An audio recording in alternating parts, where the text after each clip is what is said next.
Tight হয়ে গেছে। Good morning বন্ধুরা, মুকুল সিম্পল লাইফে আমি মুকুল বলছি। তোমরা কেমন আছো? আশা করি ভালো আছো। আর ঈশ্বরের আশীর্বাদে, তোমাদের ভালোবাসায় আমরাও বেশ আছি। দেখো, সকাল সকাল আমি ঠাকুর ঘর থেকে ব্লগটা শুরু করছি। আর আমি সকালবেলায় গোপুসোনাকে এখন গন্ধ তেল মাখিয়ে দিচ্ছি, মাখিয়ে স্নান করাবো। তো দেখো, এবার গোপুসোনা স্নান করে নেবে। তেল মাখা হয়ে গেছে। গোপুসোনা স্নান করে নিল। এবার গোপুসোনাকে ভালো করে মুছিয়ে টুছিয়ে দিয়ে তারপর ড্রেস পরিয়ে দেব। তো দেখো, গোপুসোনার স্নান হয়ে গেছে। গোপুসোনা এখন সিটে বসে পড়েছে, দোলনাতে বসে দোলনায় এখন গোপুসোনা দুলছে। গোপুসোনা সারাক্ষণ এরকম দুলে যায়। তো কেমন লাগছে আমার গোপুসোনাকে বলো? স্নান টান করে গায়ে গন্ধ তেল মেখে নতুন জামা পরে এখন দোলনায় দুলছে। তারপরে চলে এলাম রান্নাঘরে। স্নান পুজো সেরে নিয়ে তারপরে রান্নাঘরে এলাম। রান্নাঘরে এসে যথারীতি রান্না শুরু করে দিলাম। তো প্রথমেই আমি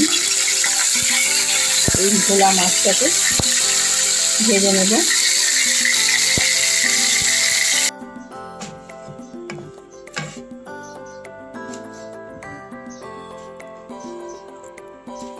একদম মাখা মাখা করেছি মাছের ঝালটা। শুকনো শুকনো মাখা মাখা করেছি, কারণ কি বলতো, ডাল আছে তো, ওই জন্য মাছের ঝালটাকে আমি একদম মাখা মাখা করেছি।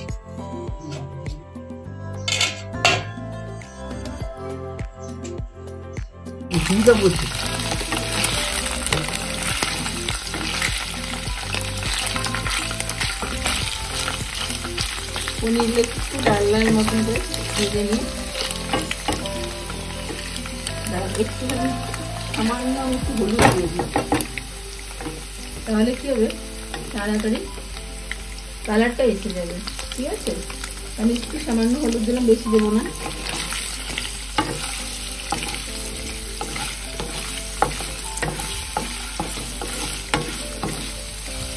একটু ভাজা হয়ে গেলে, খুব বেশি ভাজলে আবার এগুলো একটু শক্ত শক্ত হয়ে যায়। বেশি ভাজার দরকার নেই, হালকা করে ভাজলেই হবে।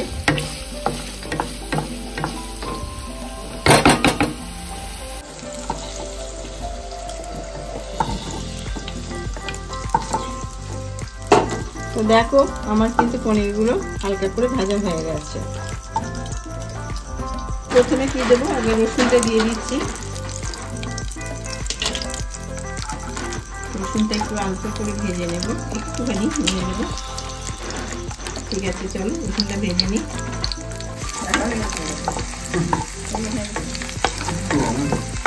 বন্ধুরা, একে একে আমি দেখো এবার পেঁয়াজটা দিয়ে দেবো।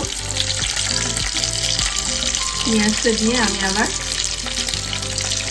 পেঁয়াজটা একটুখানি ভেজে নেব। একে একে এবার আমি ক্যাপসিকামটাও দিয়ে দেবো, দিয়ে নাড়তে থাকবো। লঙ্কা টমেটো সবই দিয়ে দিচ্ছি।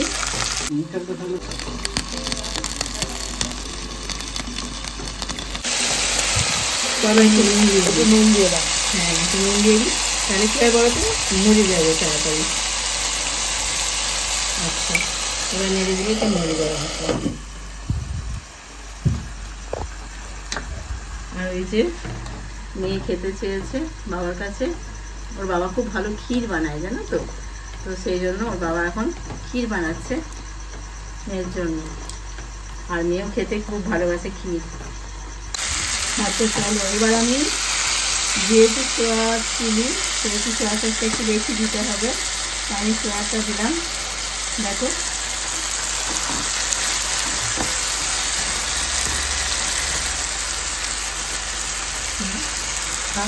এবার চিনিতে দিচ্ছি আমি চিনি সসটা।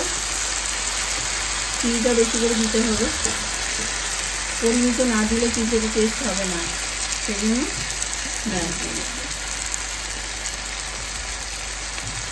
টমেটো সস দেবে আর আর কিছু বাকি করে। হ্যাঁ, টমেটো সসটা দেবে।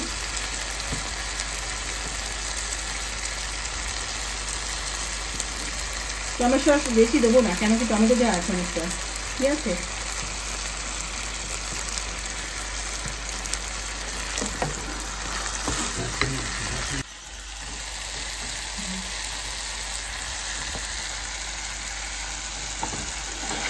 সুন্দর কালারটা হচ্ছে, দেখো বন্ধুরা।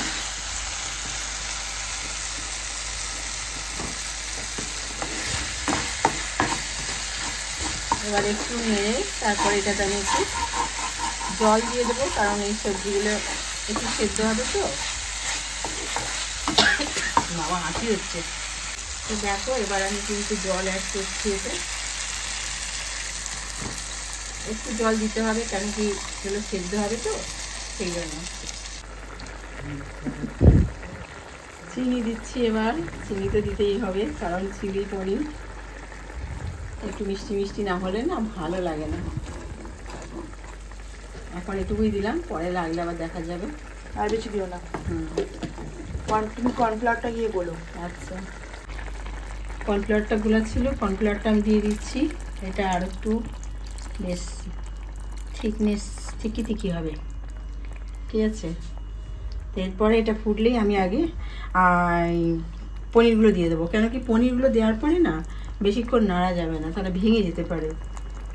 আচ্ছা, এটা একদম পারফেক্ট হয়ে গেছে, সব কিছু সিদ্ধ হয়ে গেছে, নুন মিষ্টি চেক করে নিয়েছি, একদম ঠিকঠাক আছে সব কিছু। এবার আমি কী করবো দেখো, পনিরগুলো দিয়ে দিচ্ছি। পনিরগুলো, ভাজা পনিরগুলো আমি দিয়ে দিচ্ছি। পনিরগুলো একদম শেষ মুহূর্তে না দিলে না, এগুলো বেশি নাড়লে ভেঙে যাওয়ার চান্স আছে। ক্ষীরটাও কিন্তু একদম পুরো অসাধারণ হয়েছিল, টাইট হয়ে গেছে, দেখেই তোমরা বুঝতে পারছো। তো বন্ধুরা, খেতে কিন্তু অসাধারণ হয়েছিল। তোমরা সকলেই চিলি পনির করো জানি, কিন্তু আমি যেভাবে করি আমি সেইভাবেই তোমাদেরকে শেয়ার করলাম। তো তোমরা এইভাবে করো, তোমাদের খুব ভালো লাগবে। আর যদি ভালো লেগে থাকে তাহলে বন্ধুরা লাইক শেয়ার কমেন্ট করতে একদম ভুলবে না। আর সকলে এইভাবে আমার পাশে থেকো, সাথে থেকো, আর আমাকে এগিয়ে যেতে সাহায্য করো। আর তোমাদের একটা কমেন্ট কিন্তু আমাদের ভিডিও করার অনেকটা আগ্রহ উৎসাহ যোগায়। তো এইভাবেই পাশে থেকো বন্ধুরা। কেমন হয়েছে অবশ্যই কমেন্ট করে জানাবে, ঠিক আছে। চলো আজকে এই পর্যন্তই। কেমন হয়েছে? হেভি হয়েছে, দারুণ হয়েছে। বেশ কালারটাও সুন্দর হয়েছে না? ভালো লাগছে, দোকানের মতো হয়েছে বল। একদম একদম ক্ষীরটাও অসাধারণ হয়েছে। হ্যাঁ, ক্ষীরটা খুব ভালো হয়েছে। তোর বাবা ক্ষীরটা খুব ভালো বানায়, জানিস তো। হ্যাঁ, তিনি আর বান্টি থাকলে ভালো হতো, সবাই একসাথে খাওয়া হতো, তাই না? খুব ভালো হয়েছে। সবাই একসাথে খাওয়ার মজাটাই আলাদা। ওই যে বলি, কি খাচ্ছিটা বড় কথা নয়, কার সাথে খাচ্ছিটা বড় কথা। সবাই যদি একসাথে খেতে বসি তো ভালো লাগে খেতে, যাই খাই না কেন বল। তো চলো, এই যে মামন খেতে বসেছে এখন। আর এখন এগুলো আসলো, ব্লিঙ্কিটে দিয়েছিস? হ্যাঁ, ব্লিঙ্কিটে এক্ষুনি, ব্লিঙ্কিটে একদিকে খুব ভালো, কি বলতো, বেশ মানে 15 মিনিটের মধ্যেই দিয়ে দেয় সাপ্লাই না। সঙ্গে সঙ্গে এই যে তেলগুলো একটু কমে গেছিলো, তা তেলগুলো সঙ্গে সঙ্গে অর্ডার দিয়ে এক্ষুনি চলে আসলো। এই তো আসলো 2টো তেল, আর এটা হচ্ছে বারবান বিস্কুট। বারবান বিস্কুটটা আমার খেতে খুব ভালো লাগে, জানো তো। বেশ, আমি বরাবরই বারবান বিস্কুটটা খেতে খুব ভালোবাসি, তো এই জন্য বারবান বিস্কুটে আমি অর্ডার দিয়েছিলাম। তো চলো, শেষ করার পরেও তোমাদের একটুখানি দেখালাম